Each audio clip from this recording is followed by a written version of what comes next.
Governor Newsom, welcome back to The Issue Is. Great to see you. It's good to be back. I think it's been 6 months since we've done this. That This is our longest break. Legitimately long for us. It's true. So it's good to have you back. So here we are at the Summit of the Americas. Yeah. California, obviously on the world stage, hosting this for the first time. Yeah. California, though, isn't a country, even though it's bigger than many of the countries that are here. Where do you see California's place in all this and its place in the world? Yeah, I joked when introducing Prime Minister Justin Trudeau that he needs to help us get into the G7 because we're the fifth largest economy in the world, $3.36 trillion a year economy, the most diverse state in the world's most diverse democracy, and we play an essential role as it relates to the Americas, particularly as it relates to that diversity here in Southern California, which is well established. And it's a point of pride living in a state, it's a majority minority state, in a state that's truly universal in terms of, I think, our values. And so appropriate that the Summit of Americas, North America, Central and South America, have convened here. And it's appropriate that we highlight the strength of those relationships historically, strength of those relationships as it relates to families, and strengths as it relates to our economic opportunities moving forward. And part of this, of course, the president comes here in town. You met him at Air Force One with your kids. Yeah, quite a bring your kids to work day. Yeah, no, I finally am a cool dad. What was that like? What did he say to them? What did they say to him? Well, he was exactly what you'd expect him to be, which is beyond gracious. And I got to tell you, it was one of those, interesting. When I got in the car, I was talking to my staff, I said, you know what, if I hear anyone attack the character of the President of the United States anymore, I just can't take it. This is one of the most decent, honorable human beings. Again, forget politics. Just as a human being, connecting with other people and knowing how important it is to connect to someone's kids. And he took all the extra time in the world, said all the right things, and the kids are on cloud nine. And it's not just my kids. You see that with him. You've seen that over his entire career. But yeah, look, that was a thrill. Got him out of going to Disneyland. I figured maybe Air Force One would be, and that was hard to do. I know, Splash Mountain's pretty great though. All right, so legit. So I still have to make up for that, but it wasn't a bad backup. Yeah, but I know in the past we've talked, you even brought them into the room when you talked with President Trump in the past because you wanted them to see sort of this interaction, Yeah. Right? No, I mean, I want them to respect, you don't have to agree with people, but you have to respect them. I remember we had a very good working relationship with President Trump. I mean, that's not an easy thing for a Democrat to say. Few would even acknowledge it, if even true. But that's important. And, you can disagree. And we've taken shots. President Trump used to take shots plenty. We went back and forth on Twitter and the like. But at the end of the day, you got to figure out ways of working together. And I think, look, right now, everybody's finding crowbars to put in the spokes, the wheel of the other party. And we're just tearing each other down at a point where really the anxiety is boiling. And you're seeing it boiling over. Obviously, you saw that on January 6th. But you've seen that in terms of the midterms coming up. And you're feeling it even here, let's be honest, with the Summit of Americas, who showed up, who didn't show up, who returned calls, who didn't return calls. It's a tough time, and I think we have to take time to be a little more empathetic and other people oriented. And in the midst of all of that, we have elections here as well. You had an election this week. Yeah. Didn't even have an election watch party. What was that decision I won't even about? tell you what I was doing when the polls closed. No, exactly. I was by myself.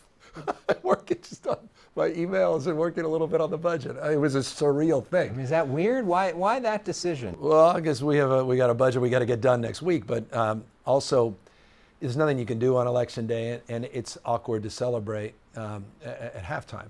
I mean, it's June, and one thing I know in politics, November is a lifetime away. It's not just a few months away. In political terms, so much can change. So humility. Get to work, focus, especially when you're incumbent. It's a very different thing. And so we watched closely, and I just want to congratulate a lot of folks that were in races that came short, folks that won in Assembly, Senate races, local school board races. It was disappointing to see the turnout, particularly because we made it so easy to vote, even providing people stamps so they didn't have to pay for the return of the ballot. But hopefully in November that will change. Are you going to debate Brian Dahle? I didn't even, honestly, literally, it's interesting you ask. I haven't even thought about that. You've just asked that question, I assume. Yes. At some point, I think that's requirement of sorts in terms of tradition and expectation. Who knows, though? I know you did a radio debate last time, but if you want to do a TV debate, we're happy, Oh, here it happy is. to Here's the host it. official invite.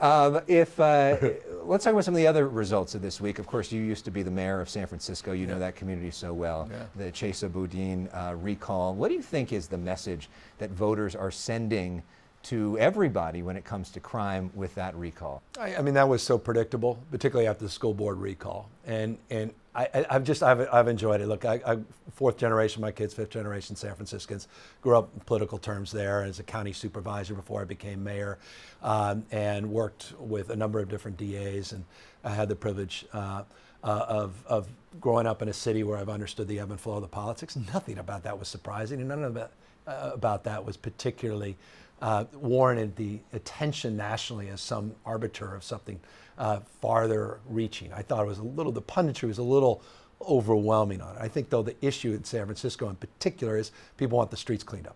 Period, full stop. Enough. They want the streets cleaned up. They want a sense of order from the disorder they're feeling on the streets. Now, crime's a component of that, but there's a lot of conflation of those issues. The mental health issues out there, the open drug use, not just drug dealing, the dirtiness of parts of the city. Not the vast majority of the city, if you're still bucolic and extraordinary, but there are components that have grown. It's now more prominent, the challenges, than they've been in the past. And TAG, the DA, was it, meaning there was some attachment of accountability and responsibility. It's felt by everybody up there, all the electeds, but in particular, the district attorney. But doesn't the Democrats bear some responsibility for that? I mean, you guys have been in charge there forever. Absolutely. Absolutely. But forever we haven't, I mean, we've had issues up there, but they haven't been as intense as some of the issues that have manifested. But that's, as you said, there's cities all across the country with those same issues. That's interesting is how focused we are on a number of California cities. I mean, there was just an analysis of the 65 cities with the highest murder rates. California had 2 cities, LA and San Francisco weren't even on the list. And 2/3 of the cities were in Republican states. I mean, you look at the murder rates in the United States of America. This is not to abdicate any of our responsibility here in California. We own it, and we have to take responsibility for doing more better. But what is going on with the red state murder problem in America? 8 of the top states with the fastest growing murder rates in America are Republican states. Really 9 when you consider one of those 2 happens to be Georgia. That's a fact. You look at places like Bakersfield, California. Kern County is the murder capital of California. Kern County. Republican sheriff, Republican DA, Republican mayors, Kevin McCarthy's backyard. Mm-hmm. But that's not what you're seeing on the nightly news. It's a surround sound hit on 1 or 2 iconic San Francisco, LA, California cities. And it's right to focus on where we need to improve. That's a fact. Mm-hmm. But it's not necessarily unique and distinctive, because we're seeing the manifestation of these same challenges all across the country as well. And of course, crime at the heart of the LA mayor's race as well. Do you have a favorite in that race? Rick Caruso, Karen Bass? They've been friends. I mean, I hate, like, what do I say, like, full disclosure, nothing worse than hearing a politician in your interview say, I have 2 friends in the race. I actually have known Rick for years. He was on our economic development task force that we created during COVID and was incredibly helpful and supportive of our efforts at state level. Karen Bass, we've all known for decades, and she's been a remarkable leader going back well before my time, even in politics. And so I have deep respect for both of them, and I've not gotten involved in that race, or at least race as it relates to the race today or even prior to the primary. We had both of them on the last 2 weeks, and I said to both of them how kind they've been to us as well.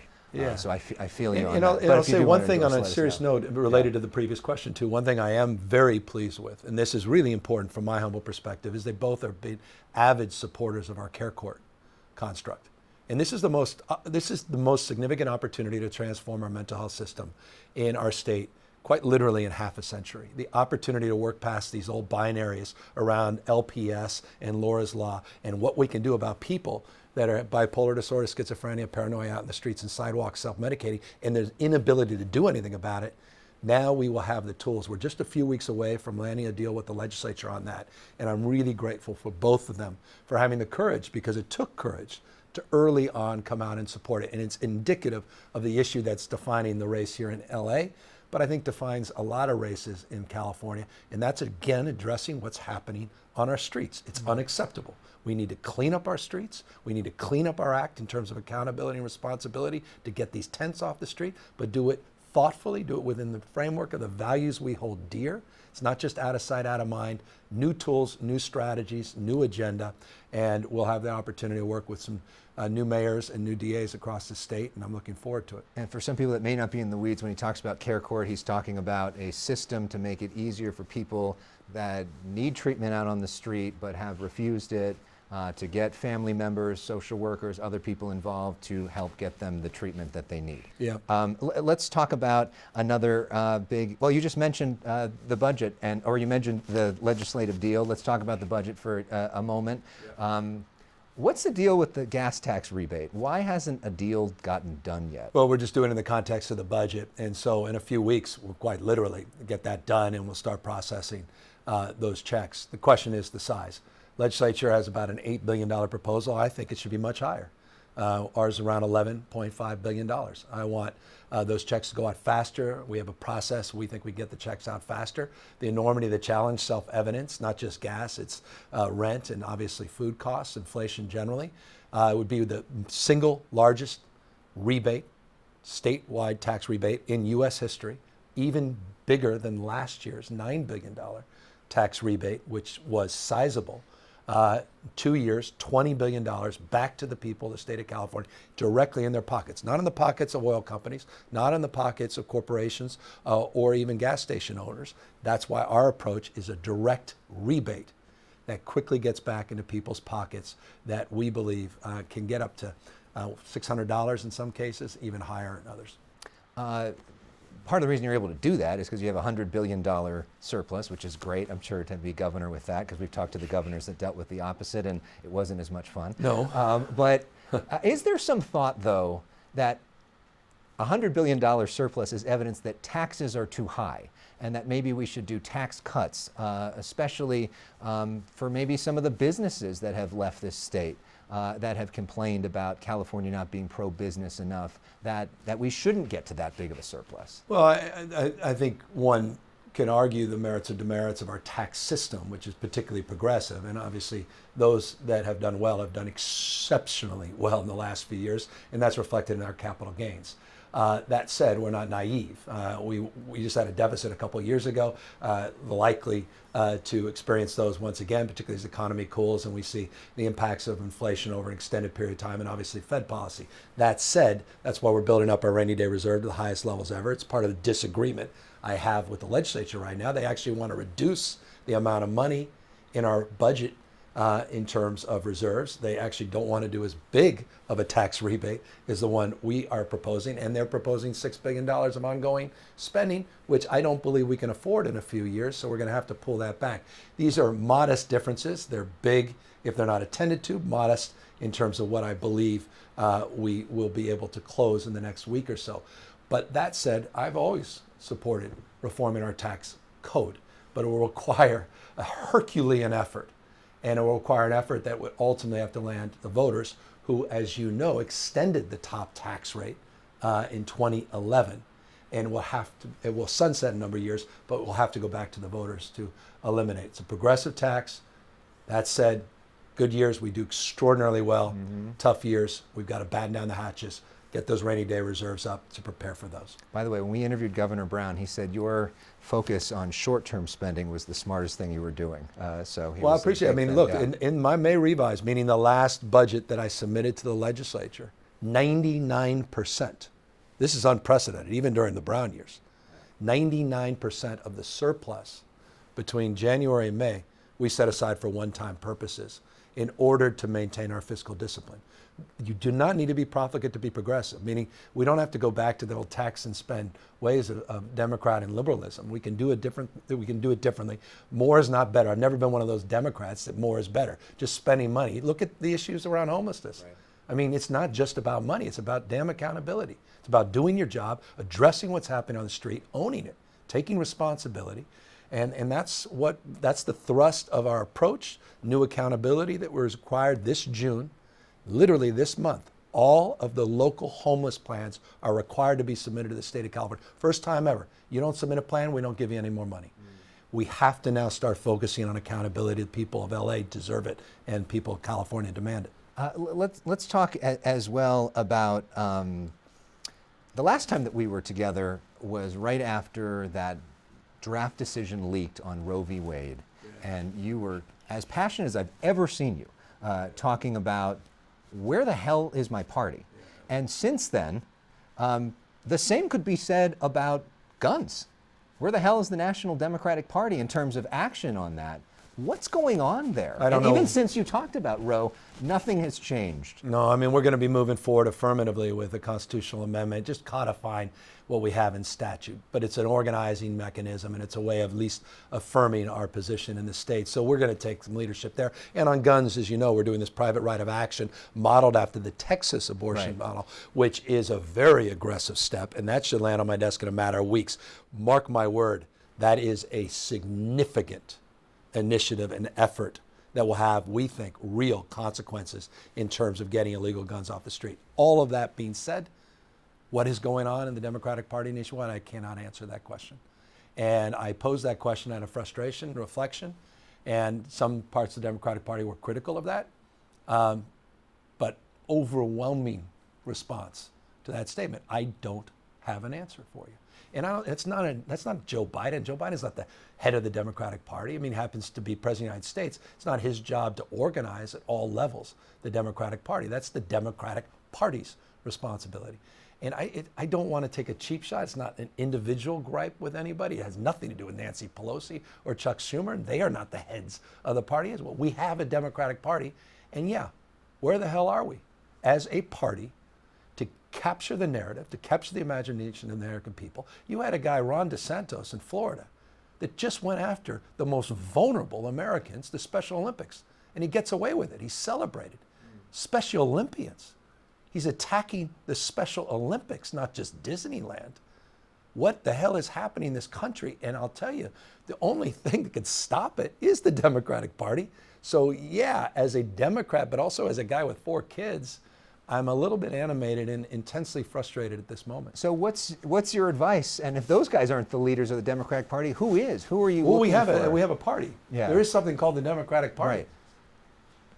Right. I've read about it. Yeah. And you know, and I've met a few of these people over the years. It's not even an indictment of the current leadership. It's time to organize, guys, bottom up, not just top down. Republicans have been organizing bottom up forever. They're organizing Secretary of State races all across this country. They're organizing state legislatures religiously. That's why in all these red states, they're converted. Most of the progress of the 21st century is being completely wiped out in the last 50 years, in the last 15 weeks in all these Republican states. So it's a really important and powerful moment in terms of I hope, waking us up to the world we're living in that goes well beyond just abortion and guns, but are punctuated by what's happening with guns or lack thereof, and obviously an issue of freedom of choice. 2 questions to wrap things up. First, on the drought. Where are we as a state, and who's to blame for this? Well, I mean, Mother Nature, by definition. I mean, it's not unique. I mean, we're at the Summit of Americas. Was just talking to the foreign minister of Chile. It was one of the big issues is water scarcity, all up and down, not just the Americas, but around the rest of the globe. And so with that in mind, we have moved forward with what we refer to as the mandate of mandates. You saw it here in Southern California on June 1st. They all went into effect. It's what we call level 2 plans, localized plans. And so now everybody is going to be facing different sanctions tailored to local hydrology, local conditions. What happens in far northern reach to California is very different than what's going on in Imperial County, as an example, let alone here in LA or San Francisco. So we don't want a one size fits all if we can avoid that. And here's my point. If we don't see significant reductions in use, we're going to have to then move forward with a statewide overlay at scale, something most local water agencies are opposing. And we've given them room, no one's to blame, but we've given them room to tailor their local responses. Most have gone into effect this month, June 10th. All of them went into effect, some, again, prior to the June 10th deadline. And lastly, when we started The Issue Is 4 years ago, you were our first guest talking about the primary to run for governor of California, and to think about how different the world was 4 years ago and what a journey you have been on since. How do you even sort of comprehend this last 4 years nobody could have seen a lot of this stuff coming back then, and sort of where we go from here. I think for all of us in our own lives, your own professional lives, anyone that's watching right now, I mean, I think that's a question we can all, we all reflect on. I hope we reflect on, because I think it's important for us to reflect on that. I think one of the real challenges we have right now is people that aren't taking care of themselves, and aren't being more reflective, aren't appreciating the journey they've individually been on. And I hope people take time and open up about that, because we all need to decompress. It's been incredibly challenging for years, stacking of crisis, stacking of stress. Mm-hmm. And those crises and stress are continuing to stack in so many different ways. That's why we, by the way, put up billions of dollars, the most comprehensive master plan for mental health, not just for what's happening on the streets, but for adolescent mental health. It's $4.5 billion for all our kids 0 to 25. Can't invest that money soon enough. People need to really take time, take stock to what they've been through, and I hope take care of themselves, because, you know, our politics is so corrosive, so divisive. If you're just sitting there watching the scroll, watching the nightly news every night, it can really bring you into a very dark place. And I hope folks get out of that, if they're in that dark space, by taking a moment and reflecting that their journey, while unique and distinctive, is a journey many of us have been on, and maybe just soften the edges in terms of the way we engage each other, but also how we take care of ourselves. How do you find that space? I by talking to my staff about, I think just talking about it more, talking about all of us just finding that space to, you know, I talk to my staff about just take time. Yeah. You know, you don't need to, guys, just take time. Your kids, you know, take the time. Everybody needs time. No one should apologize for asking for a few extra hours, a few extra days, a few extra minutes. Or can I just skip this? People just need to take some time. And if they don't, man, we've been on this treadmill the last few years, and people are burning out. And, you know, and when it hits you hard. And, you know, we're resilient. The state's remarkably resilient. 7.8% GDP last year. So for all this California crack up, best days are behind us, more IPOs, more venture capital than any time in history last year. Wildly outperformed economically Texas last year, outperformed places like Indiana and places like Florida. So I'm really excited about the future, but I hope we can get through the present and take care of ourselves and come out stronger on the other side. Well, speaking of time, I'm out of time and way over time. So thank you for being generous with your time. Governor Gavin Newsom, thank you so much. Good to be back with you. Great to see you.